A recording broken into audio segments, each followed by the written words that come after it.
You are listening to the Novel Writing Podcast, episode 229. I'm your host, Colleen Mitchell. Grab a cup, cozy up, and let's get to writing. Today I'm talking with Matt Stone, CEO of 100 Covers, an affordable yet high quality designer of book covers for indie authors.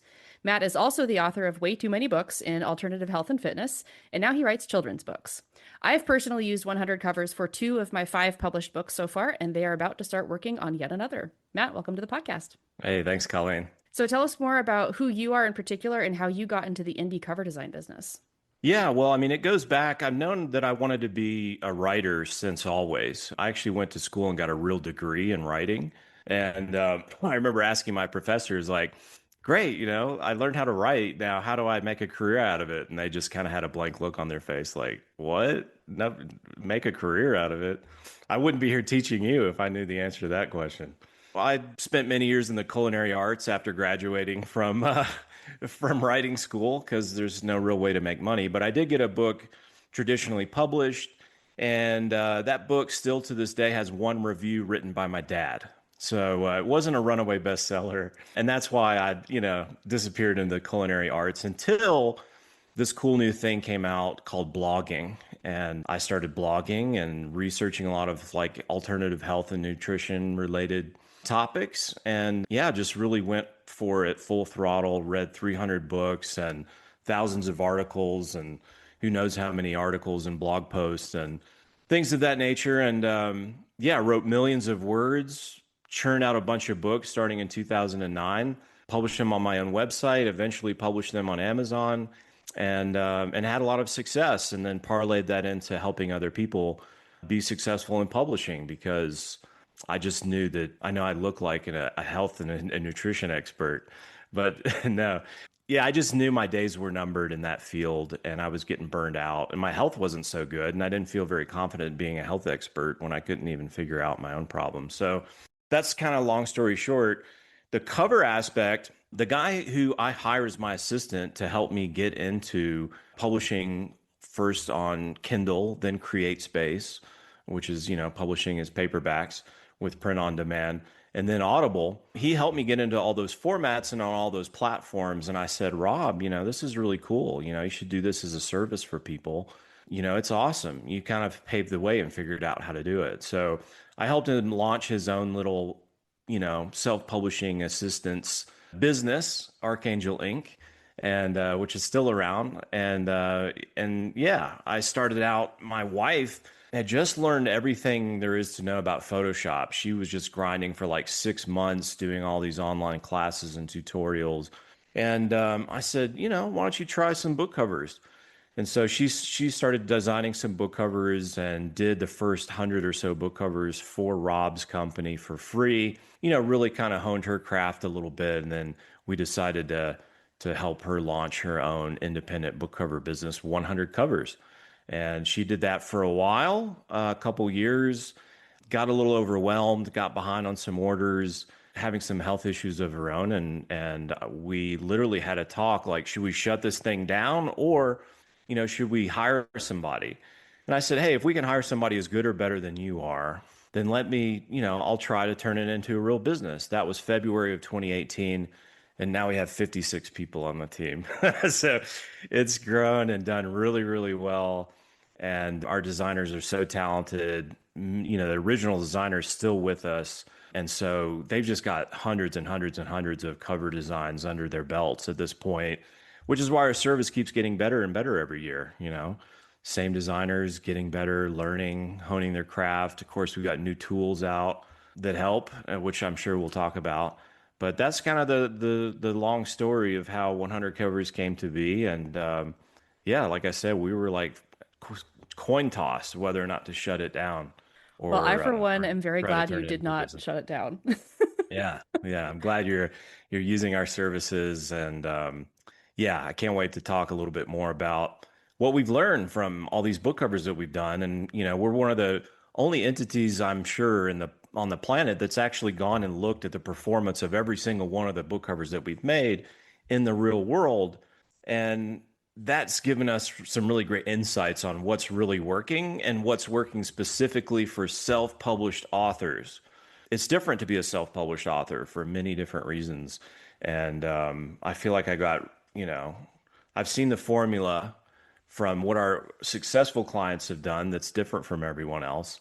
And I think there's a lot to be learned from it. So, Well, let's jump right into that. So basically what you just said, what is that formula for successful covers and why is it different from indie authors who are like, no, I want this particular thing on the cover, even if it's not going to do well in the genre? yeah, we have, indie authors typically don't have a huge audience already built. They don't have a lot of publicity and fanfare and, all these marketing channels that the traditionally published, big publishers have.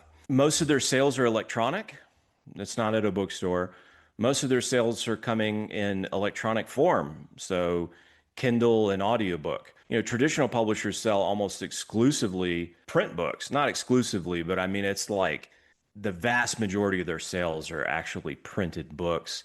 And they're selling a ton in person, at brick and mortar bookstores, things like that. So if you're selling books electronically and you don't have a big audience and not too many people know you, then being successful is very difficult if you don't follow the right formula or something that gives you a higher probability of success. And so the quickest way to summarize that and what we've seen, and don't shoot the messenger. I mean, I would love it if this wasn't true, but it is true. And we got mountains of data to back it up because we've done over 20,000 book covers. Our most successful authors write to market.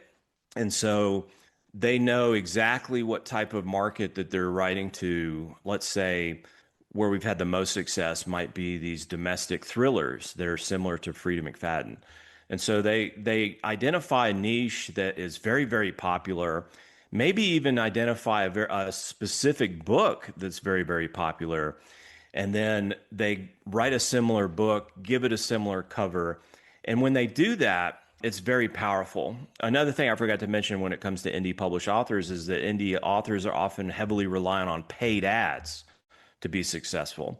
And that's another big factor. So let's say, last time I looked at The Housemaid that Frida McFadden wrote, I think there was like 600,000 reviews or more. The book's been read by 30 or 40 million people at this point or something like that. And so you imagine these people, these 40 million people, let's say, have read this book. 30 million of those people really like the book. And they're a huge group of people and they're looking for something similar. As soon as you finish The Housemaid in the series and you've read all of Frida McFadden's books, you still want a book to read. Frida writes a lot of books, but she's not capable of writing as many as readers are capable of reading, especially ones that are, really diehard book lovers that are churning through 20 books a month with these. So yeah, there's this big group of people. And the best way to target those readers is to write a similar book, give it a similar cover. And when you do that, they can't help but click on that cover, right? It looks interesting to them. It looks like I'm looking for more of the same. Boom. This looks the same. You get a really high click-through rate when you're doing any kind of paid advertising. You can go on BookBub and actually target Frida McFadden as an author and target to the people who have identified themselves as being fans of Frida McFadden's. Well, what kind of cover is going to get the highest click-through rate? One that looks like Frida McFadden's books, right? And so that's kind of what they've done. They've really identified a certain book or a certain author or very, very specific subgenre. They've identified the popular books, and then they enter the market with a cover that looks very similar or has the same features on it. Frida McFadden's Housemaid has a door and it has yellow text. Okay, you make a book cover that has a door and that's blue and has yellow text on it. Everybody who's read Frida McFadden's The Housemaid immediately knows, oh, this is a book like The Housemaid. Oh, this is a domestic thriller. And those people are, odds are they're looking for more like that. And it just dramatically increases the probability of your success when you're piggybacking off of something and you're targeting like these tens of millions of hungry readers. You don't have to go after the biggest fish in the entire ocean, which is Frida McFadden right now, but you need to identify what's the most successful book or books in your genre over the past few years. Look at their covers, look at similarities, and figure out how you can craft something similar to basically scream at these fans of these books, hey, look at me, I'm a book like your favorite. And if you look at customers also bought or read on Amazon, the funny thing is that the books often all look a lot alike.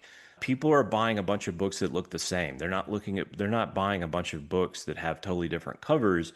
Like think rom-com. They might have stacks and stacks and stacks of books with a little illustrated characters and, cursive turquoise font and pink and, all these kinds of things on it. So with that in mind, I mean, that's really what we're seeing work for our self-published authors is to do a lot of research, know what readers want, and think about how you can craft not only a book but a cover for that book that communicates clearly that, hey, this is a book like the one you've read and enjoyed. Come check this one out. And it just works. It's working a lot better than trying to go be super unique and reinvent the wheel, enter the market with something the world's never before seen. There's just no path to discoverability of that book unless strike gold over on Book Talk or, get some celebrities behind you sharing your book, talking about how great it is, or, something like that, your regular average run of the mill author just can't depend on as part of their marketing strategy.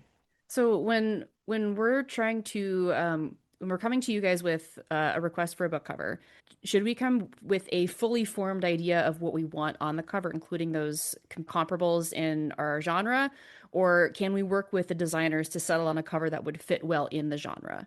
Because for me, like I struggle so hard trying to decide what should go on it because I'm not a cover expert, and like it's the hardest part for me. I would rather write the blurb, and most authors hate writing blurbs. Yeah, well, I mean, I think it's worth every author's time to go research the hottest books in their genre and to have a good idea of what readers you're trying to target. Have readers of Fourth Wing, are those the readers who are going to like my book the best? Or is it readers of, Brandon Sanderson or something else?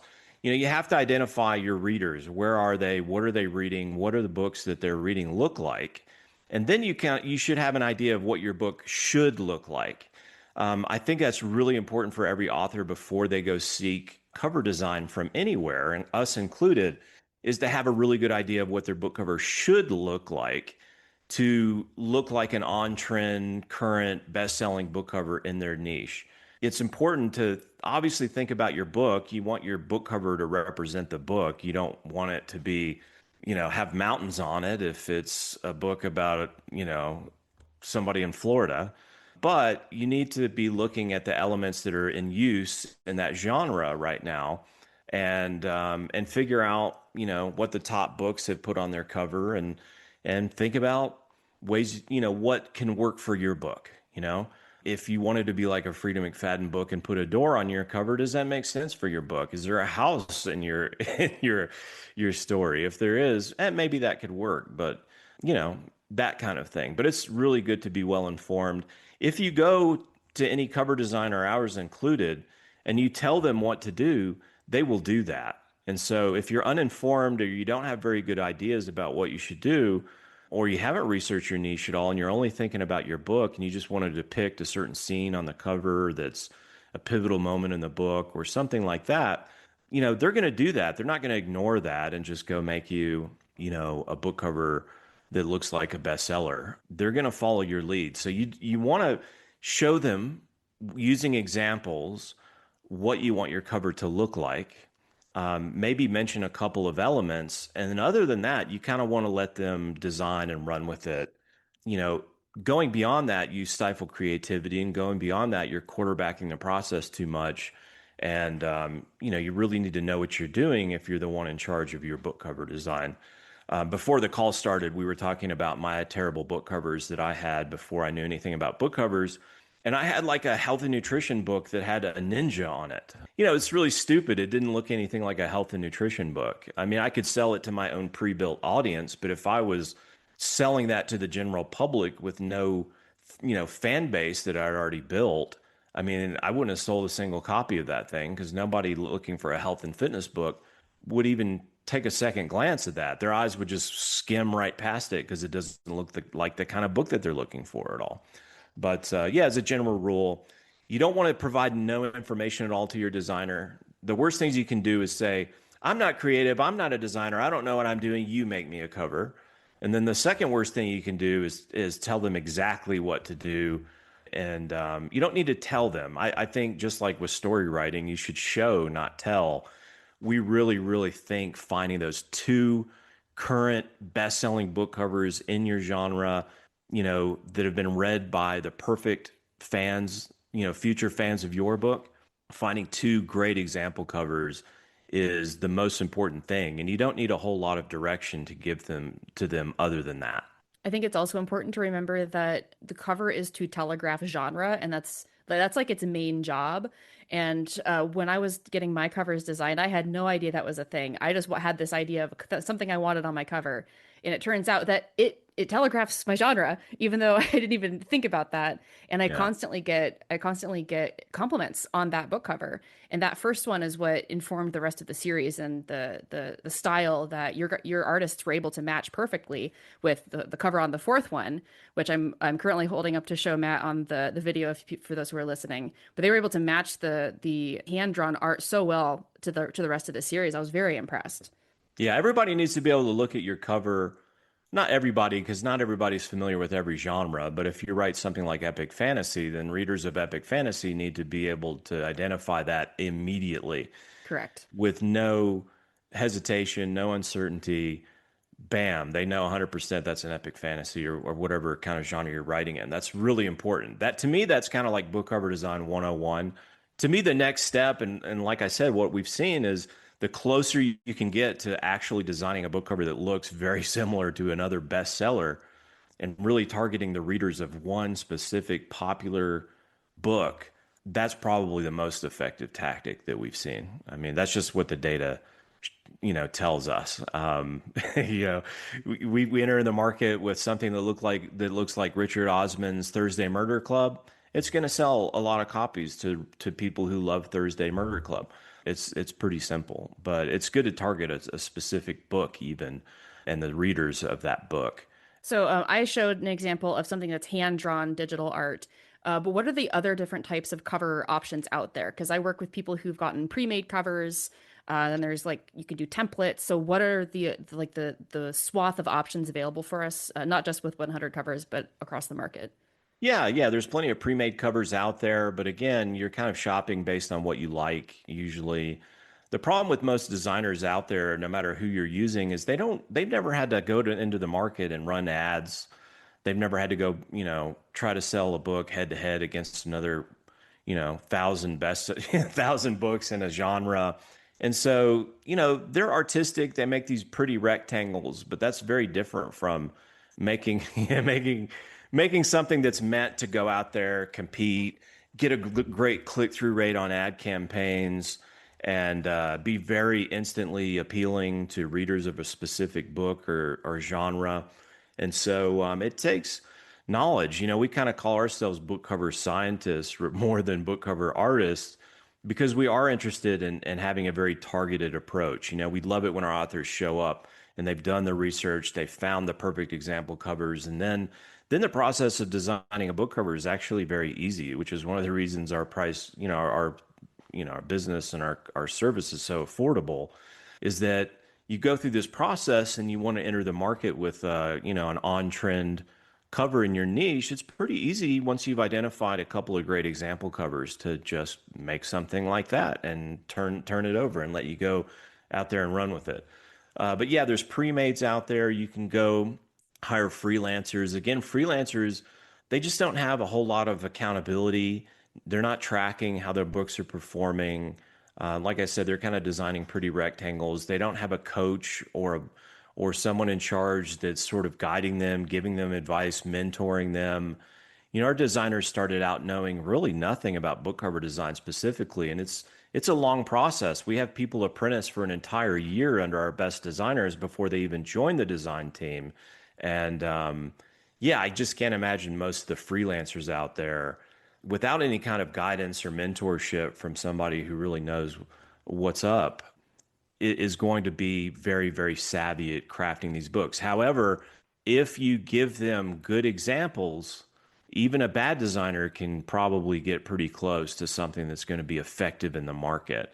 It's not a beauty contest, it's more of a lookalike contest. And, most competent designers, if you give them great instructions and great examples, they can craft a really good cover. But that's why I think it's really important for authors to know what's selling in their genre, what's trending, and have a real game plan for, what readers you want to target and how you're going to go about reaching them and making sure they know that your book is something that they're going to love.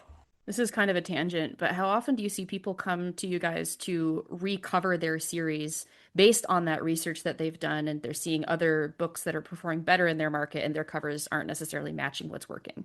Yeah, I mean, cover trends change all the time. You see even big bestsellers change their covers every now and then. And so, it's I don't know exactly how common it is, what percentage of our customers are coming to do a recover, but we certainly do a lot. And it's worth it if you have a big series and you really want to get that book one selling. The read throughs are really good, that people who read book one are going on to books, 2 through 8 and are devouring those. Then it's worth, doing everything in your power to make sure you have the perfect cover, the highest possible performing cover for your book one. You need a high click through rate. The click through rate that Amazon has identified as being kind of the magic number, I believe, if memory serves, is 0.4%. So 4 out of every 1,000 people that see your ad on Amazon, if they're clicking on that, then you probably got a pretty good cover and your cover's doing its job. If it's getting less than that click-through rate, it's probably not appealing very well to the people you're targeting in your ads, and you probably need to do another one. So I recommend testing a lot, getting very scientific, looking at those click-through rates, running paid ads, maybe testing out several covers if you need to. And it's definitely worthwhile if you have a series that is great, that people are loving, you're just having trouble getting them to buy book one, then your covers are a really great place to start for troubleshooting that and figuring out how to open up the floodgates of getting people into your series. Is that kind of testing something that you guys offer help with, like creating a set number of covers to go and test, and then you guys finish or produce the one that wins? Yeah, we haven't done that quite yet, but Okay. I have I'm a part owner of a book advertising company as well, Book Ads, and we talk all the time about the possibility of launching something like that, where you do a round of Facebook ad testing and you pick the winner, and then you take a round of Kindle, Amazon ads, pick the winner, do a round of BookBub ads, pick the winner, and kind of figure out, hone in on it. But as of now, I don't want anybody to feel too intimidated about that, because, we've seen if you just craft a similar cover to something out there that people are reading, a lot of people are reading and enjoying, that's probably good enough, and you'll see your performance skyrocket based on whatever you may have now, without having to do 10 different covers and all this, elaborate testing. So hopefully do your research and come to somebody who knows what they're doing, like us, and we can craft you something that will just immediately work a lot better than what you have. Of course, you could test it to death and have us do a bunch, but just doing the right research and having us do something that's really tailored to something that's hot in the market right now, should help a lot without doing all this testing and stuff. So as much as we hate to hear it, being a copycat is what sells. You know, Obviously the biggest, most successful authors of all time, we're not copycats per se, True. right? Yeah. We all want to be Nirvana, and we all want to, craft something that is a runaway bestseller, and redefines a genre, maybe even creates its own genre, right? Like 50 Shades of Grey, that created its own genre. There was no such thing as a billionaire romance.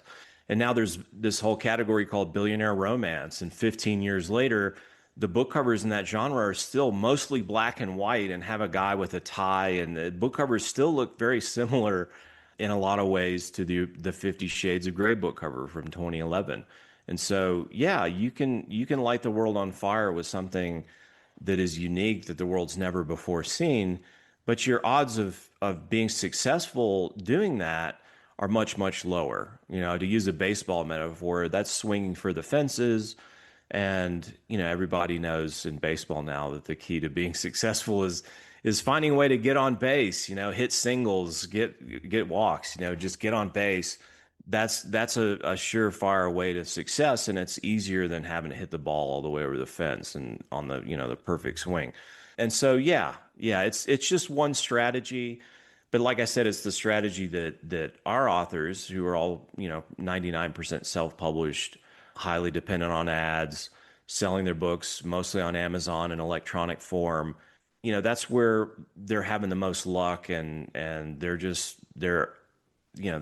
odds of success are just so much higher with that strategy. It's not for everybody. Not everybody can write, a book that's very similar to something that's out there that's a bestseller. A lot of people just write because it's fun to write your own story and sit down at the computer and see what comes out of your head. And so it is not as creative to write to market and to have a cover that is intended to kind of piggyback on something else that's already existing out there. But yeah, it helps to do that. And it's if you're struggling and you're not successful and you still really want to be a writer, I mean, I would definitely give it a shot if you can figure out how to adapt your writing to be able to do that. So, what's the high level overview of how to work with 100 covers to produce a cover?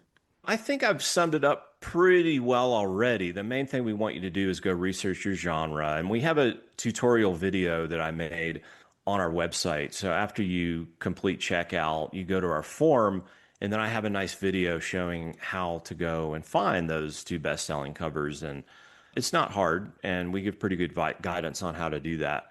But two example covers, knowing your niche really well, a little bit of creative guidance, but not too much, and letting those example covers do most of the heavy lifting and not feeling like you have to write, a 10,000 word essay about what your cover should look like is probably good. I generally discourage showing up with an AI mock-up. We're seeing obviously more and more of that.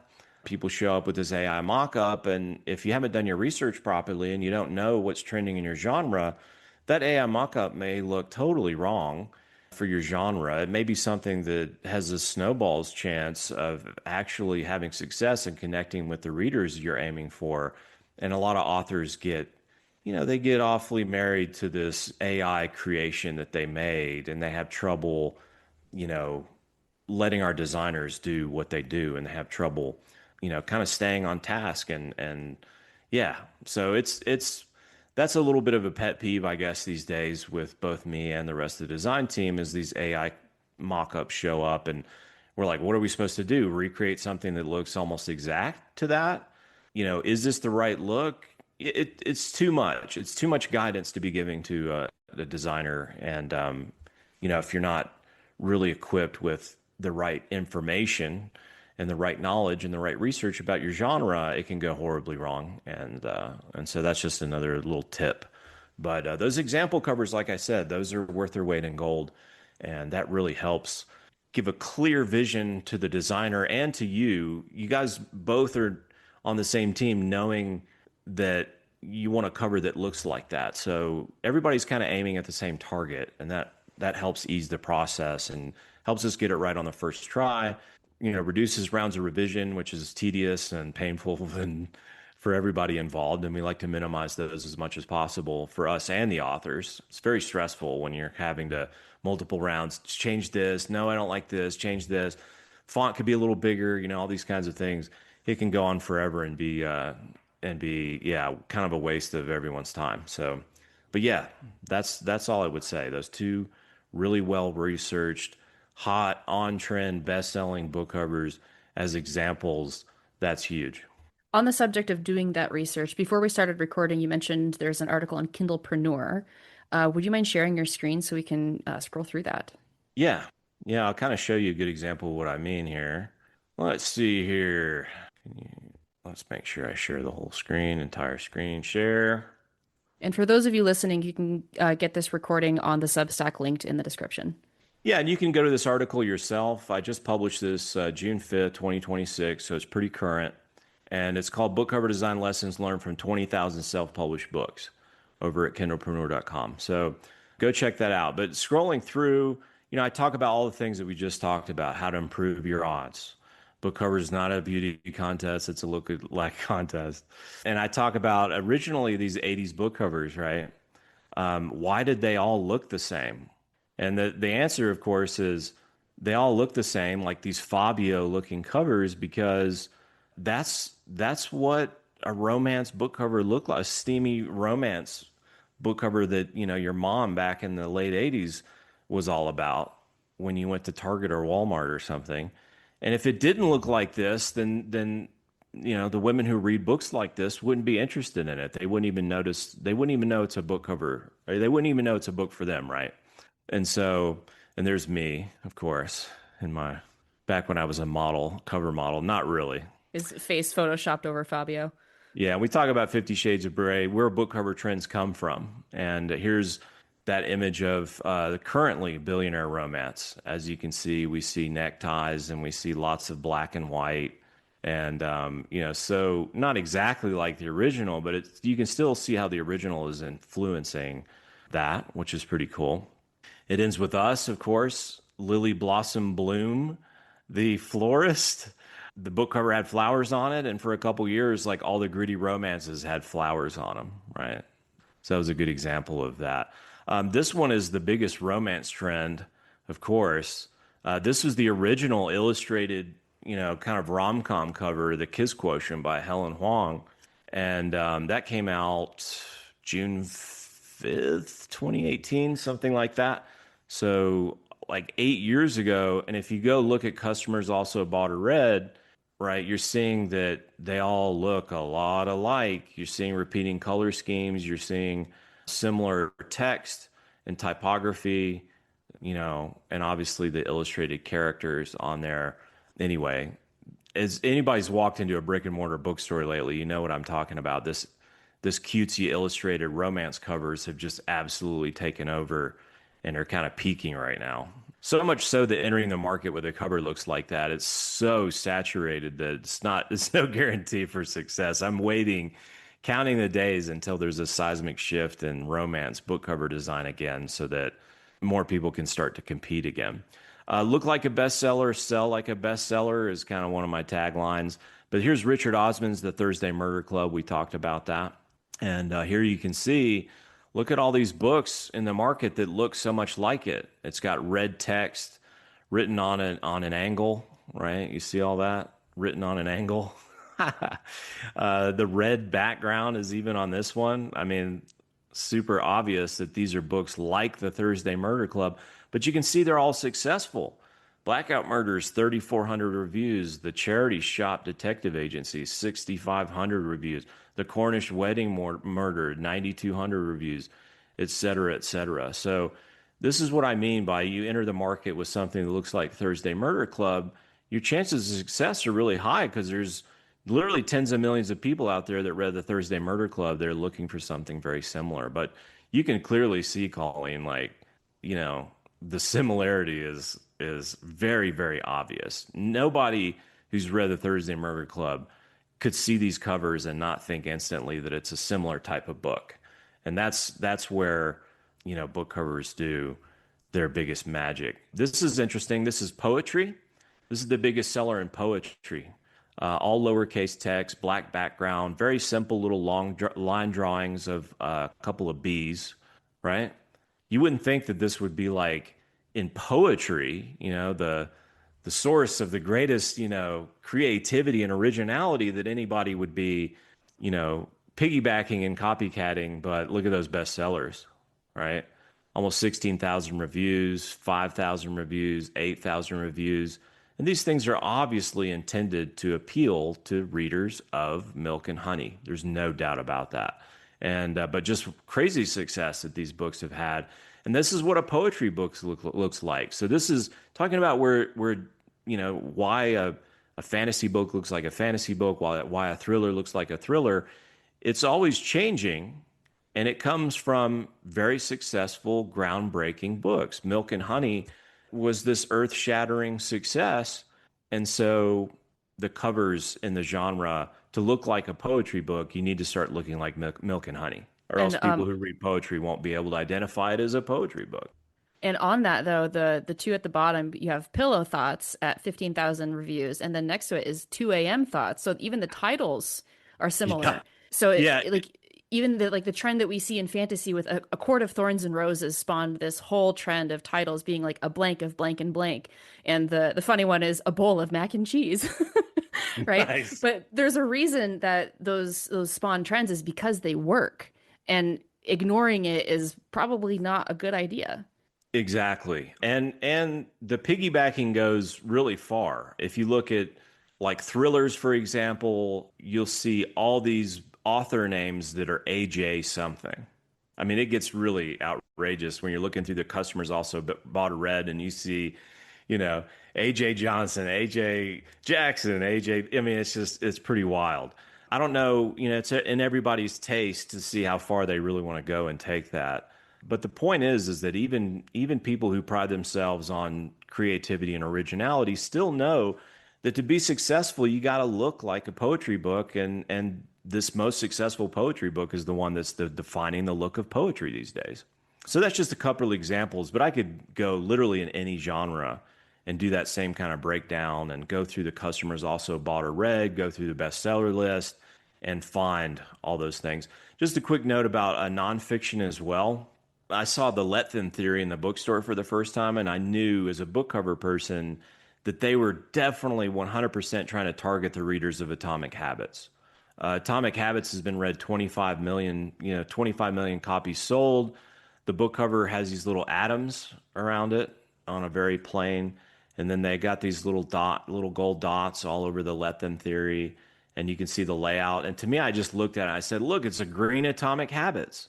And what's amazing about this is if you go on Atomic Habits and you look at customers also bought or read, the number one book that's been read and purchased and read by more readers of Atomic Habits than any other is a Lethem theory. So it's very successful at targeting the readers of Atomic Habits.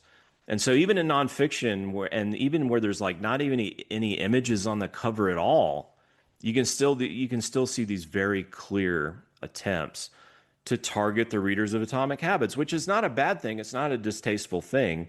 Mel Robbins and Mel Robbins' publisher, I'm sure, was like, oh man, people who read Atomic Habits would love your book. Let's figure out how to target them. And the book cover is the easiest way to do that. And they did it sensationally without looking scammy. It's not so close to Atomic Habits that it looks like some kind of blatant plagiarization. But yeah, these are the top two best-selling nonfiction books in the world, and one's clearly piggybacking off of the other.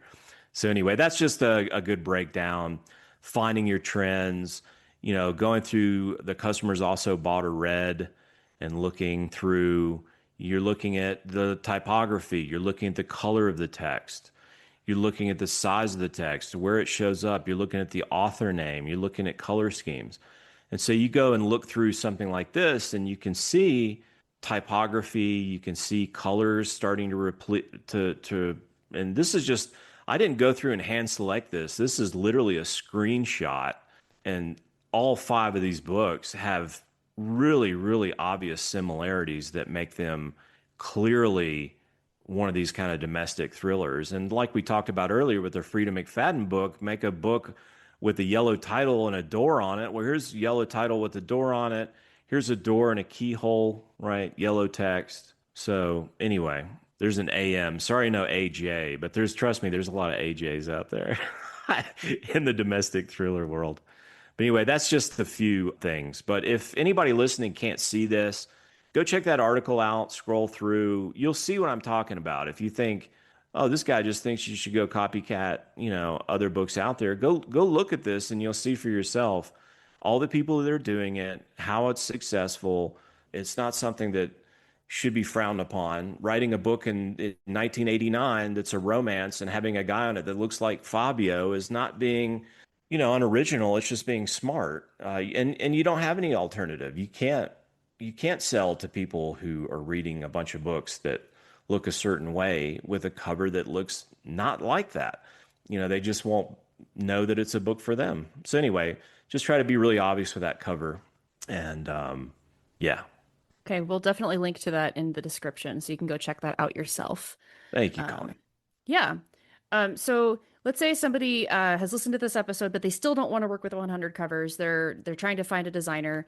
I have worked with several people who are just gun shy about designers in general because they don't want to get scammed or they don't want to, well, they don't want to lose their money and get a crappy product. So what should authors do if they can't get a personal recommendation from a friend or a fellow author who has a cover designer they like? What should they do to make sure they're not going to get scammed? Well, I'm really biased to working with a professional book cover agency. So, us, Demonza, ebook launch, there's a handful of others out there that are pretty reputable. But it's good to have, somebody who really knows what they're doing, who's providing guidance and mentorship to a group of designers. And, that's really important. Just trying to find a freelancer that can do that or somebody locally or something like that. You're really limiting your cover design possibilities by, trying to work with somebody locally or somebody that or, oh, my friend's daughter went to design school and she just graduated. I want to have her do the book cover. No, you really need to work with experts. And so I would definitely go do that. But you also need to be the expert yourself. I've said that multiple times already, but it's really important for you to do your research, have a plan, and know what your book cover should look like before you pass that on to any designer. And yeah, you don't have to use us. You can get a competent design out of lots and lots of designers if you give them really great guidance. But it's up to you to know what your book cover should look like. And I can't stress that enough. All right. So if listeners want to work with 100 covers, what is the pricing options and what sort of deals do you offer? Yeah, we have three different packages. One is ebook, which also includes audiobook, so just kind of electronic only. That's our ebook package. That's $100. That's where the name 100 covers comes from. And then we have our print pack, which includes any kind of print files that you could possibly need in addition to that. So that could be your paperback, your hardcover. It could be a special edition, dust jacket. Any kind of print related anything is included in our print pack. That's $200. And then we have our plus pack, which includes all the bells and whistles. So we're doing A plus content, which is a really important piece for specifically certain genres to show on your Amazon sales page. It's a big group of images, and that's very powerful. If you're going to run paid ads and things like that, that A plus content is gold. And we include 3D and bookmarks and merch, and I mean we've done everything. So all that's included and more with our plus pack, which we do that at 400. And then listeners to your show and this podcast, we do have the coupon code that I'm just created, which is Colleen, 2 L's and 2 E's. Don't forget, Colleen properly spelled will get you 20% off of any of those packages. And so that helps too. And if you're writing a series, we do the biggest discount in the industry by far, 50% off. And that's for book 2 and beyond. So you're still going to pay full price for your book 1, but once we've established a foundation and a look for that series, really easy for us to keep building stuff off of that. And that's why we're able to offer such a huge discount. But we'll give you that code for any series after your book 1 has been purchased and completed by us. Excellent. And I know for myself, there are times during the year when you do run 50% off sales, and those are great times to just rack up covers and just sit on them, Yeah. which is what I do. But if you happen to be in a stretch where you need a cover and one of those sales is not going on, definitely use that coupon code for 20% off, which will be in the description. Yeah, definitely. We're very, very, we have always wanted to be the most affordable in the industry. The whole mission from day one was, publishing house quality book covers at self-published author prices. And, I never would have thought in a million years that we would have gotten so far towards that goal at this point. But we have the proof. We have, hundreds of book covers that are hugely successful in the biggest, most competitive genres. And yeah, and we're able to keep our prices where they are. We've never raised our prices ever at any point, and run lots of discounts and sales and all those kinds of things to try to make it as affordable and approachable as possible for everybody. So that's our mission, and we'd love to help you out. Well, thank you for joining me to talk about this. It's been very informative and helpful. Yeah, thanks, Colleen. It was fun, and yeah, thank you everybody that made it this far. You're a champ. All right, everybody, that is it for today's episode. To watch the video of this interview, which includes the screen share of the Kindlepreneur article, if you want to support the podcast as well, you can please head over to our Substack link in the description. So thank you for joining us, and remember that first draft is supposed to be garbage. The Novel Writing Podcast is a production of Colleen Mitchell Writes. For more writing resources, including Curios, Tally Inc. author services, and the 60-day novel writing challenge, check out the links in the description.